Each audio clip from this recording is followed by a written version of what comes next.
The land of Israel was groaning. The people had once again strayed from God's ways, and so God allowed them to fall under the cruel hand of Eglon, the king of Moab.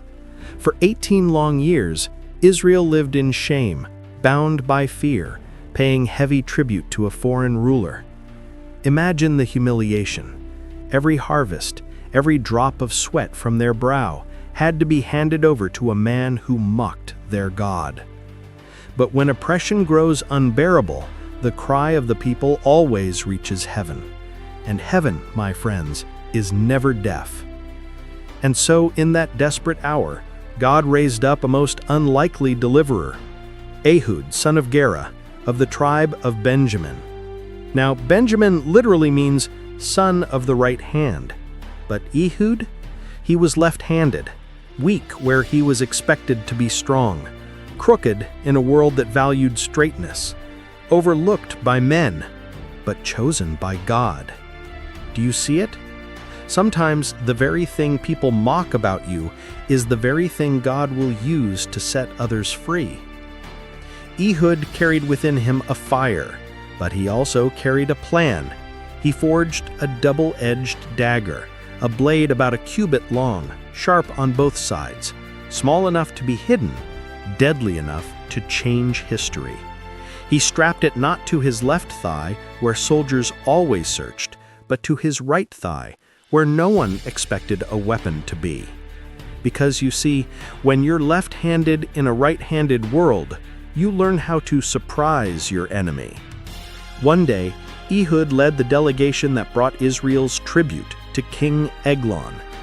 And oh, how the Bible describes Eglon, a very fat man, powerful, spoiled, gluttonous, wrapped in luxury while Israel starved. Ehud delivered the tribute like a faithful servant. He bowed, he left, he walked away.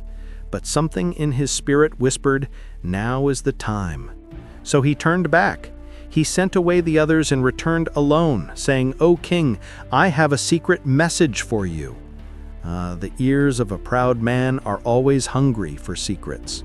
Eglon dismissed his attendants. The two men stood alone in the cool upper chamber. Eglon sat there in his arrogance, unaware that heaven had scheduled his downfall. Ehud stepped closer. He leaned in and said words that must have sent a shiver through the room. "I have a message from God for you." And with his left hand, quick as lightning, Ehud reached across his body, drew the dagger from his right thigh, and plunged it deep into the king's belly. The blade sank so far into the fat that the handle disappeared, swallowed by flesh. Eglon gasped. The oppressor of Israel fell. Ehud slept out, locked the doors, and vanished into the hills.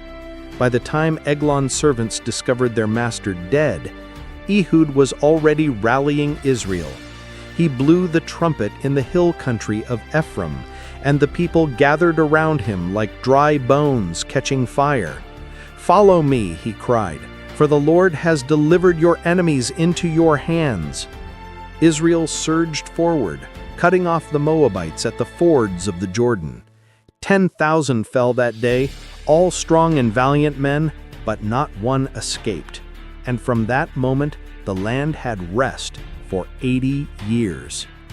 Now pause with me here, because this is not just Ehud's story, it is ours. Ehud teaches us that God does not need your strength to work. He only needs your willingness. He does not choose the perfect. He chooses the overlooked, the underestimated, the one society calls less. Are you left-handed in a right-handed world? Do you feel out of place, unfit, unseen? Good, because it means God has a plan for you the enemy won't expect. Ehud was not just an assassin, he was a symbol, a reminder that when you walk in obedience, your weakness becomes your weapon, your oddness becomes your advantage, and your limitations become the very stage where God's power shines. So take heart, my friend. Your left hand might be the very thing God will use to set someone free.